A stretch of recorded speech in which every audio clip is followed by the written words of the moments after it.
So the case that I've been asked to tell you now, and I'm biting on my tongue because I want to tell you other stories, but the case that Tenny and Ralph asked me to tell you is a story of Idaho, and it's an Appreciative Inquiry Summit. I got a phone call or an email from a woman in the state of Idaho who said, we need to have an Appreciative Inquiry Summit. And I said to her, first of all I said, who are you? But then I said, why do you need to have a summit? She said, well, we are the State Department of Education. We provide educational services for the students throughout the state, and particularly for students who are deaf and blind. We have a very well-known school for students who are deaf and blind. And something happened a few years ago that has caused us to have a big problem. So one of our state legislators, so this is a person in leadership in the state government, was overheard saying, you know, we ought to close that school. We could provide the services in a much cheaper way. Because he was a person of authority, that quote got caught and was published in the newspaper. They're calling me, and it's 3 years later. They have not been able to stop the rumor. There was no intention to close the school. There was a huge rumor. Parents who had moved from other states into Idaho so their children could go to that state are saying, should we be leaving? Teachers are saying, should I look for another job? So it was really quite a problem, to use the old language. And the person who called me was in a PhD program, working, and she had learned about Appreciative Inquiry and the Appreciative Inquiry Summit, and she said, the only thing that's going to help us stop this rumor is if we get everybody in the same room at the same time. And I said, who do you mean by everybody? And she listed the stakeholders that they were willing to bring together. Now, it's a school for students who are deaf and blind in a state. Who would you imagine ought to be on that list of invited to attend? Who would you include? Oh, students, parents, teachers. Okay, students who are deaf and students who are blind. Legislators. Parents, teachers, Legislators. the legislators. Other public officials who Other public officials like the Board of governor's office. Boards of education. Board of Education. They were the Board of Education who was hosting it. Maybe other schools that teach deaf and blind. Other all schools, the universities that teach the people who teach deaf and blind. People from other states who are interested in their program because they're one of the best. Interpreters? Yes, sign interpreters. Absolutely. So when they said to me, yes, we mean everybody, all of the agencies, the social service agencies that provide services, those that were on their side and those that were not so favorable, because there was a certain amount of controversy, I said, okay, we'll do this. So let me see what the next slide says here. Okay, we'll come back to, here it is. So we're looking at this, and the first question is, so what's the purpose of this meeting? We're now going to bring about 250 people into the room. Oh, and by the way, because it's a public meeting, it had to be open to the public. So anyone could attend. So we really didn't know how many people were going to be there. We designed the room and the meeting so that at each table of 8, there were 2 sign interpreters. Because as I learned, you can sign for about 20 minutes to 30 minutes, but not much longer than that. And so if an activity was going to have a discussion for 30 minutes, they needed 2 sign interpreters at that table. Right? There were guide dogs in the room. Right? So, but the first question is, so what's the purpose of the meeting? And you know, I just wouldn't go into a meeting where the purpose is, should we close the school? Right? Should we open the school? That's too small. So when we talk about a strategic focus that is compelling it has to be big enough so that everyone in the room feels there's a reason for them to be there. And so you'll see that they entitled this Educational Excellence, Collaboration in Action, a summit on educational services for the deaf and blind in Idaho. But educational excellence, that's what we want more of, and collaboration in action, absolutely needed collaboration. So the focus of this meeting is educational excellence, collaboration, and action. Down here it says the subtext, should we close the school? I mean, that was there. Everybody knew that had to be talked about. Here are the many people who got invited. Now, in the course of the meeting, which was a 3-day meeting, the first thing that happened is people came in and they were assigned tables. So that every table had what we call a max mix. They had some students, some graduates, some business people, some educators, some political leaders. They had people from all of the different stakeholder groups at the table. And very quickly we got into appreciative interviews. Now, what were some of the topics for the appreciative interviews? What would you have people doing interviews about? Okay. One of the questions was what attracted them to education for students who are deaf and blind. Everybody in that room was there because that was what our purpose was. Something had hooked them at some point, whether they were a legislator or whether they were a teacher. They cared about this. So what was it that attracted them? Tell a story about a time in which you interacted with someone different than yourself. And you learned, and you changed and became a better person. And then there were questions about the specifics of the educational services. The other piece that we had going on is there had been a very in-depth research, a very in-depth study on all of the services in the state, and it was called a summative report, coincidentally. So we had questions about, we had them do inquiry into the report. You all had the report before coming to this meeting. What about the report did you find most meaningful? What about the report do you think we should be acting on? So we made the work that was done up until that time meaningful by having it be part of the discovery. As Ralph said earlier, what is it? What history do you need to do your discovery into? Okay. Now, I will share with you one of the things that happened. It was the end of the interviews, and I said, does anyone want to share anything? And there was a woman who was there, and she raised her hand, at one of the tables, and I said yes.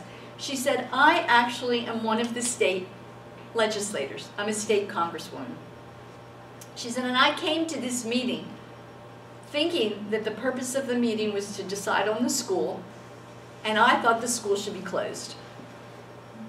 She said, however, I've just interviewed George. And George, as you all know, is a businessman in the community. His business is da-da-da-da. And I didn't know this, but George is married to someone who is a graduate of the school. And George told me the story that the reason he can be married to his wife is because she attended the school. She not only learned reading and writing, but she learned life skills. And she can keep the house for George and their children. I have had my mind changed. That school is a valuable contribution to the community that our state has to offer. Now that was after the interviews. We then went on and did dreams. And as you know, that very often after interviews, we have people draw pictures. So they drew pictures of the positive core, of the educational services provided to students who are deaf and blind. We also had a Braille recorder on every table. So everything that happened and was written and hung on a flip chart was also hung in Braille. Great. And then we got into the dream phase, and my clients said, yes, we can do skits. I said, we can do skits. Absolutely. So there were people up on stage with their guide dogs, other people signing, and the skits were done by people who are deaf and blind. I learned so much in this process. And the visions for the services were so bigger than the school, so much more than just the school. They had to do with, how do we get more parental involvement? How do we help people with life skills and get them out and in the world? What do we do to give people opportunities to work and practice working? So what new technology, how do we bring new technology for hearing and for sign? And so we went through the of dreaming and designing, and we went into this meeting. The purpose of the meeting was to design a set of recommendations that would go to the Board of Education and then on to the state legislature for approval and budgeting. So we knew coming into this 3-day meeting that we were going to discover the best, envision what was possible, and then create a set of recommendations.